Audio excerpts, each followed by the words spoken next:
북치고 장구치고 혼자 다 하니까 정신이 하나도 아이고.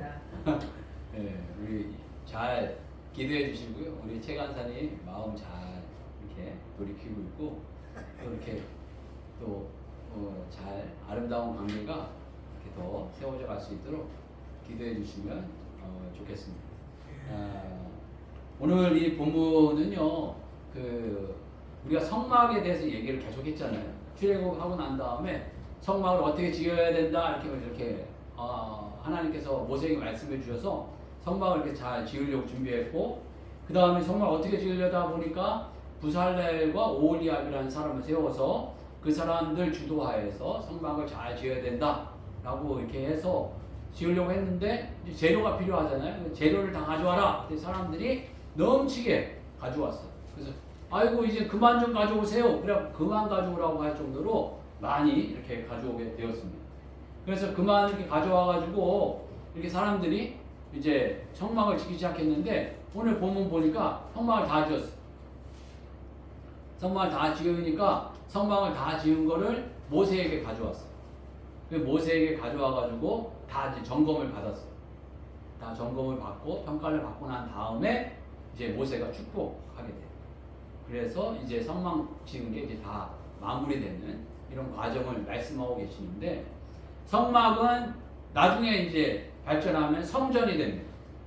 성전이 만들어지다가 나중에 신약 시대에 오게 되면 교회가 됩니다. 교회가 되는데 우리가 또 교회라는 게 눈에 보이는 이 예배당도 교회이지만 성도가 성도끼리 모이는 이 모임 자체가 교회입니다. 그리고 더 작게 이야기하면 내가 성전입니다. 하나님을 모시는 성전인 내가 바로 성전인 거예요.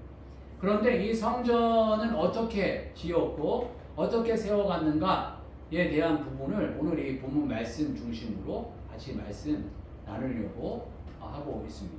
그러니까 내가 나를 어떻게 가꿀 것인가, 내 몸을 어떻게 성전된 내 몸을 어떻게 잘 가꿀 것인가, 그리고 또 우리 교회를 어떻게 잘 가꿀 것인가. 더 나아가서는 하나님께서 주신 이 교회의 사명을 어떻게 잘 감당할 것인가. 거기까지도 이 원리와 원칙에 의해서 우리가 교회를 세우고 또 이 가정을 세우기도 하고 내 자신을 세우기도 하고 하나님의 사명을 이루어가는 그 첫 단추가 되는 거예요. 첫 번째 이 교회를 세우는 이 원리, 교회를 세우는 법칙은 첫 번째가 뭐냐 하면 명령대로. 반복해서 말씀하시는 말씀 가운데 하나가 32절 보게 되면 이스라엘 자손이 이와 같이 성막 곧 회막의 모든 역사를 마침에 여호와께서 모세에게 명령하신 대로 다 행하고, 명령하신 대로 행한다는 명령하신 대로. 이게 여자분들도 뭐 그러시겠지만 남자분들은 아마 그게 이제 뭐 피부로 많이 느껴지실 거고요. 저희보다는 아마 이원근 집사님이나 최명규 성도님은 이걸 아실 거예요. 명령이 얼마나 무서운지. 군대에서는 명령하면 끝이에요. 죽어라 하면 죽는 거예요. 나중에 권한이 제가 이제 분대장 정도 위치가 됐거든요. 분대원이 이제 한 10명 정도 돼요. 전시에는 죽일 생명의 권한까지 제가 갖고 있어요. 그냥 말 안 듣으면 쏠 수 있어요. 그리고 서류 2장 내면 끝이에요. 얘는 말을 안 들었다. 명령에 순종을 안 했다. 그냥 죽고 사는 문제잖아요. 전진, 후퇴, 좌로 가, 우로 가. 이렇게 해야 되는데, 나 뒤로 갈래, 나 앞으로 갈래, 옆으로 갈래, 이래버리면 상황이 안 되잖아요. 근데 요즘 이제 뭐 군대는 좀 그렇게까지는 못하죠. 그런데 특히 이제 박정희 대통령 시대를 거쳤던 그 분들은 명령이 뭔지를 아시죠? 명령이 뭔지. 요즘 시대 같으면 광주 사태 같은 거 안 일어났어요. 제가 보기 그래요. 광주 사태 같은 거 안 일어났어요. 아니 우리 국민을 어떻게 죽여? 아마 군인들이 그랬을 거예요. 아니 그 생각이 있는 거야 없는 거야? 같은 민족끼리 어떻게 싸워? 아마 그랬을 거예요. 근데 광주 사태 때 군인들이 자기 친척과 친구였을 수도 있어요. 거기 그 군인들 가운데 전라도 사람 없었겠어요. 특공대에 있는 사람들 가운데. 특히 험한 곳은 옛날에 뭐 제가 전라도 분들을 편드는 게 아니고 전라도 분들이 험한 데 많이 갔어요. 꼭 전방, 그 특수부대 이런 데 아주 험악한 데 전라도 사람들 많이 갔단 말이에요. 그런데 그 특수부대원들 거기 광주 사태 때 다 풀어놨는데 거기 고향 사람 없었겠어요. 광주 사람 없었겠어요. 그런데 있었음에도 불구하고 전에 이제 뭐 그 모래시계 약간 그런 거 나왔잖아요. 명령이니까 어쩔 수 없었던 거예요. 그때는 분위기가 그랬어요. 명령하면 그냥 순종하는 거예요. 순종. 다른 거 없어요. 명령 순종 끝. 뭐 토고 달 게 없어요. 명령 순종 끝. 근데 요번에 이제 뭐 저희가 그 윤석열 대통령이 뭐 제가 뭐 그걸 비난하려고 하고 뭔가를 이야기하려고 하는 건 아니고요. 하여간 뭐 노코멘트 하겠고요. 그런데 그 뭐 계엄을 선포했는데 계엄을 못한 것 가운데 이유 가운데 하나가 군인들이 말을 안 들었잖아요. 보니까 군인들이 말을 안 들었어요. 막아라. 근데 안 막았고 뭐 열지 마라. 근데 열었잖아요. 대통령이 명령해도 말을 안 듣는 거예요. 요즘 시대는. 그 시대가 바뀐 거죠. 그러니까 명령에 대한 그 시대가 그 단어가 달리 떨어진 시대가 됐는데요. 특히 우리나라 분들은 특히 남자분들은 명령이 얼마나 무서운지를 아는 세대가 아닌가 싶습니다. 그런데 하나님께서 우리 인간들에게 뭔가를 말씀하실 때 명령이라는 단어를 쓰세요. 명령. 그러니까 교회는 어떤 면에서 사랑이 넘치고 자유가 넘치고 뭐 뭔가 자유롭고 뭐 이런 것 같은데 명령이 세워져야 된다는 거예요. 명령이 세워져야 돼요. 하나님의 말씀을 이게 절대 진리인 줄 알고 내 생각하고는 틀려도 이 사회하고는 틀려도 이 뭔가 이렇게 다 달라도 아닌 것 같아도 우리가 순종할 수 있는 명령에 복종할 수 있는 그 마음을 갖기를 하나님 원하세요. 어떤 부분에 여러분들의 인생에 고난과 아픔과 뭔가가 안 풀리고 답답하고 이런 이유 가운데 하나가 하나님께서 명령에 순종하는 법을 배우게 하십니다. 하나님 말씀 앞에 순종하는 법을 배우게 하십니다. 여러분들의 인생의 어떤 모든 과정은 결국에는 하나님의 말씀에 순종하도록 여러분들을 빚으시고 만드시는 거예요. 그래서 내가 하나님 말씀에 순종해야 되는구나. 절대 복종해야 되는구나. 정말 옛날에 그 박정희 대통령 시대같이 명령 떨어지면 끝! 더 다른 거 없죠. 뭐. 이거는 뭐 이런 거 없어요. 부당한 명령이라 할지라도 그냥 순종 끝이에요. 끝. 더 이상 없어요. 그때 뭐 박정희 대통령 시대 저는 너무 어렸기 때문에 잘 모르겠지만 박정희 대통령 말씀하시는 거 보면 한마디 한마디 한 말씀 한 말씀이 그냥 뭐 그 뼛속같이 그냥 팍 파고드는 그런 느낌이에요. 그냥 아주 그냥 기세가 아주 그냥 대단하신 그런 어떤 느낌이 들거든요. 그 당시엔 하여간 그런 게 통했다는 거예요. 그러니까 한마디로 말에 대한 이런 어떤 그 말씀에 대한 권세가 이렇게 강했는데요. 그러니까 인간은요 사실은 순종하지 못하도록 만들어졌어요. 아예 그 원죄를 갖게 된 그 순간 우리는 선악과를 따먹는 그 순간 순종이 안 돼요. 순종이 안 되는 게 인간의 본성이고 본질입니다. 이 선악과를 따먹을 때 그 선악과의 내용이 뭐냐면은 선악을 알게 하는 나무예요. 그러니까 선악과를 먹게 되는 그 순간 선이 뭐고 악이 뭔가를 우리가 알게 됐다. 그러니까 인간은 끊임없이 이건 옳은 거야, 이건 틀린 거야, 이건 좋은 거야, 이건 나쁜 거야 이런 어떤 마음이 우리 안에 쑥 들어와 있어요. 그러니까 이건 잘한 거야, 못한 거야, 이거 옳은 거야, 그른 거야, 이런 어떤 마음과 이런 평가를 끊임없이 한다는 거예요. 그리고 이 평가로 저희들이 멈추는 게 아니라 인간의 마음 속에는 하나님처럼 되고 싶은 마음이 있어요. 그러니까 주인이 되고자 하는 마음, 높아지고자 하는 마음, 이런 마음이 끊임없이 있습니다. 근데 하나님처럼 되고자 하여서 선악과를 먹고 이 세상에 대해서 우리는 끊임없이 맞다, 틀리다, 옳다, 그르다, 좋은 거다, 나쁜 거다, 이런 얘기를 끊임없이 하는 게 인간이에요. 그러니까 선악과를 내가 따먹었구나, 내가 선악과를 먹어서 이루는구나, 이렇게 생각하시면 맞을 것 같아요.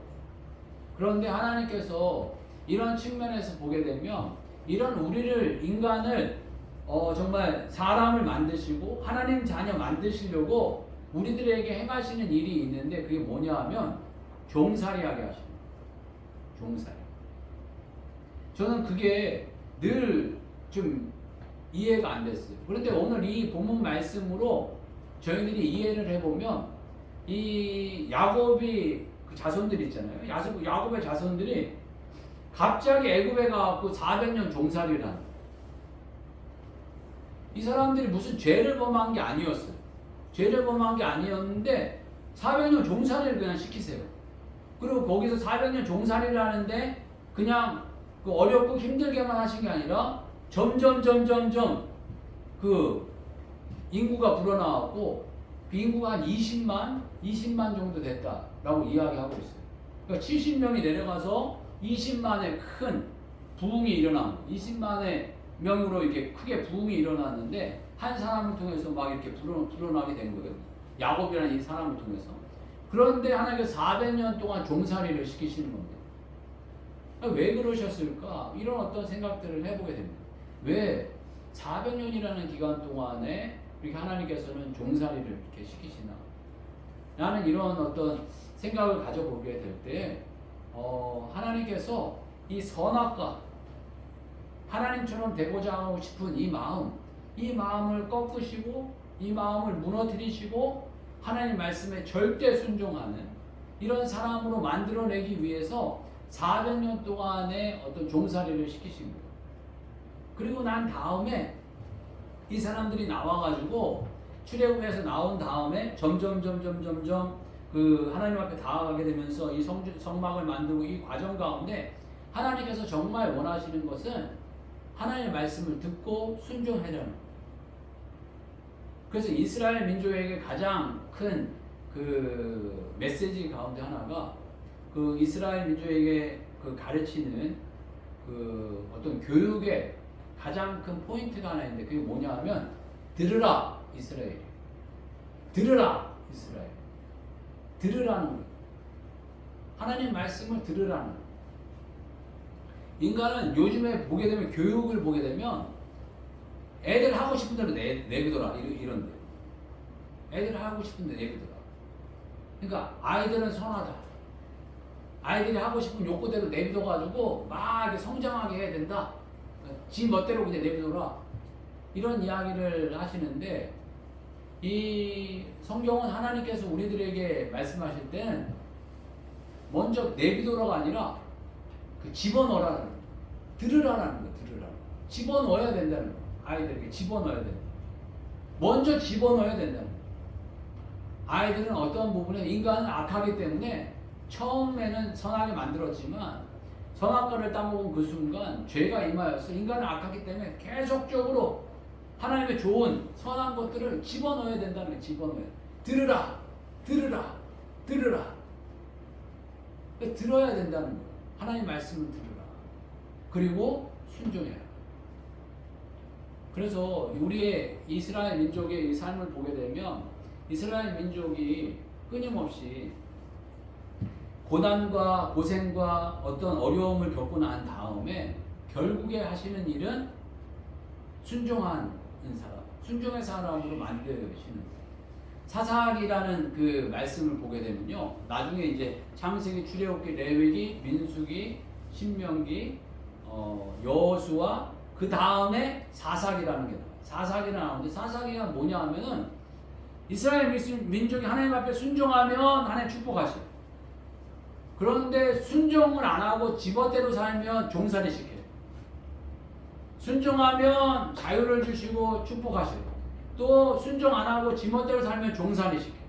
종살이 순종, 종살이 순종, 종살이 이게 반복됩니다. 여러분들의 인생 가운데 끊임없이 고난을 주시고 어려움을 주시는 이유는 종살이 시키십니다. 종살이. 나는 종이구나. 나는 종이구나. 하나님 말씀에 순종해야 되는구나. 나는 주인이 아니구나. 내 멋대로 살면 안 되는구나. 내 마음대로 살면 안 되는구나. 그거 깨닫게 해주십니다. 좀 거친 표현을 제가 하나 쓸게요. 옛날 타이슨 아시죠? 어르신들은 아마 타이슨 금방 아시고. 타이슨이 뭐 옛날에 끝내줬어요. 아니 끝내줬어요. 끝내줘가지고 막 1회전 컷, 2회전, 3회전도 잘 안 갔어요. 1회전 컷, 2회전 컷 막 이랬어요. 그 한 방에 이렇게 땅 때리면 팍 뻗어버리고, 그래갖고 막 사람들이 너무 재미없다 막 그러기도 하고, 뭐 좀 오래 가야지 광고료도 받고 막 이런데 얘가 경기를 하면 광고료도 안 나온다 막 이런 어떤 비난도 있었어요. 그런데 또 많은 사람들이 너무 신나했죠. 그냥 한 방이면 그냥 팍 뻗었어요. 근데 타이슨이 무슨 이야기를 했냐면요, 좀 거친 표현을 보면 누구나 거기 더 쓰지 않게 막기 전에는 각자만의 근사한 계획으로 덤빈다, 이런 얘기를 했어요. 그런데 꽤 맞는 얘기인 것 같아요. 누구나 거친 표현 처맞기 전에는 각자만의 근사한 계획으로 덤빈다, 이런 얘기를 했어요. 그런데 사람들이 이거에 대해 많이 공감했어요. 그 사람이 그렇게 살았으니까 공감한 것도 있지만 그 얘기 속에는 이 세상이 만만한 줄 알고 각자 나름대로의 계획을 가지고 살아요.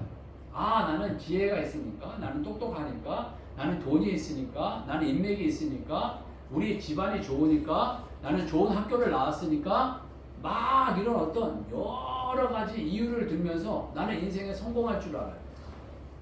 난 이 세상을 지배할 줄 알아요. 난 1인자가 될 줄 알아요.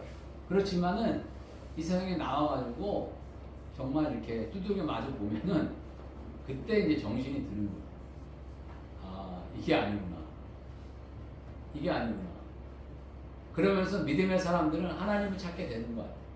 하나님 잘못했습니다. 하나님 주님 도우심 없으면 제가 살 수가 없습니다. 하나님 도와주세요. 하나님 살려주세요. 라고 고백하면서 하나님을 만나게 됩니다. 그러면서 하나님 앞에 순종하는 법을 배우고 명령에 순종하는 법을 배워가게 됩니다. 저와 여러분, 하나님 앞에 먼저 빨리 순종하고 복종하는 그런 인생 되시길 주의 이름으로 축복합니다. 아멘. 하나님의 말씀은 진리입니다. 이 진리보다 더한 것은 이 세상에 아무것도 없습니다. 아무리 세상에 좋은 지혜와 지식도 이 하나님의 말씀에 비교할 수가 없어요. 세상의 모든 지혜와 지식은 시간이 지나면 다 변해요. 다 변해.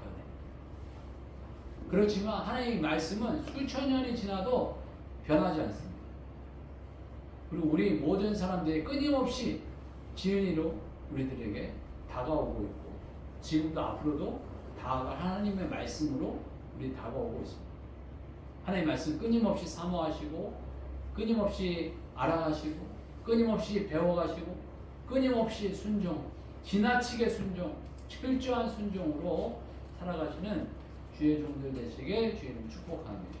아멘. 그리고 두 번째로서 했던 그 모습은요, 교회를 세워가는 모습, 나를 세워가는 모습은 가져왔으니 가져왔으니라고 이렇게 표현을 했는데,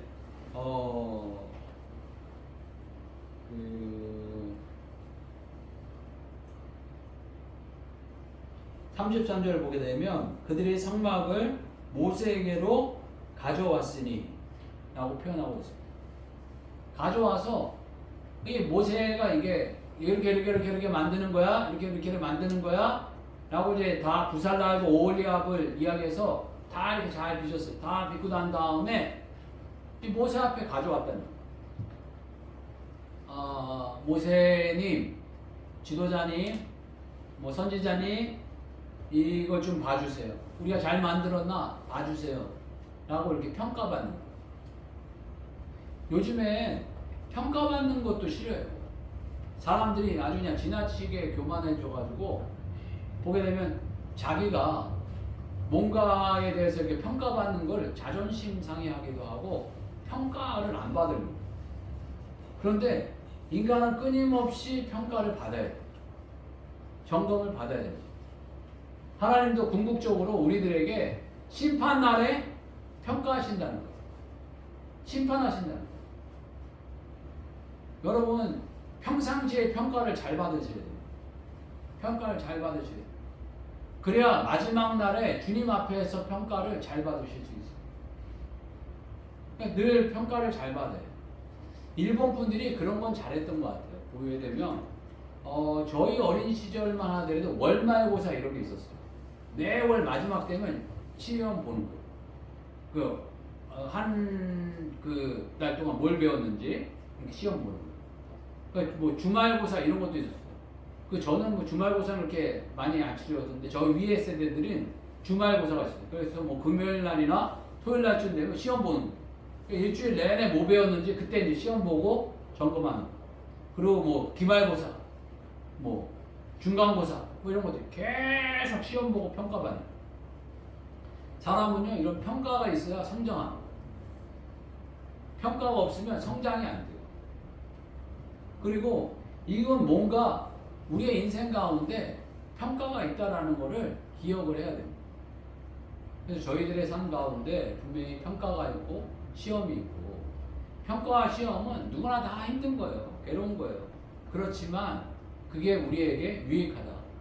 그리고 평상시에 평가를 많이 받아두면 나중에 또 그 진짜 하나님 앞에서 평가받을 일에 대해서 두려워하지 않고 또 잘 받고 또 좋은 어떤 평가를 받을 수 있는 훈련을 하지 않겠습니까? 그러니까 이 교회 내에서도 이런 어떤 평가받고 점검하고 되돌아보고 이런 작업들이 끊임없이 필요하다는 거예요. 여러분들의 인생 가운데서도 이런 평가와 어떤 점검은 반드시 필요합니다. 최소한 1년에 한두 번은 점검해 보셔야 돼요. 내가 지금 잘 살고 있는가? 내가 잘 가고 있는가? 내가 잘 서 있는 건가? 이런 것들을 끊임없이 점검해 봐야 된다는 거예요. 그런데 이 평가의 원리 가운데 하나는 그 리더에게 평가를 받는 거예요. 리더에게. 궁극적으로 그 모세라는 리더에게 평가를 받지 않습니까? 그리고 작게는 또 작은 리더에게 평가를 받는 거예요. 여기 이 성막을 만들기 위해서 작은 리더가 누구였습니까? 오홀리압이라는 사람하고 부살레이라는 사람이 있었어요. 그 사람이 주도해서 이 성막을 만든 거예요. 어떤 일을 하게 될 때 그 속으로 리더가 있어요. 그 리더에 의해서 그 파트와 그 부분이 잘 감당이 되어져야 합니다. 어쩌면 목회는 뭐 우리 교회는 제가 이제 작은 어떤 리더라면 제가 이제 감당을 하는 거고 저 또 다른 분이 있는 건 알지만 뭐 식사 담당을 하는 분이 있으면 식사 담당의 리더가 있고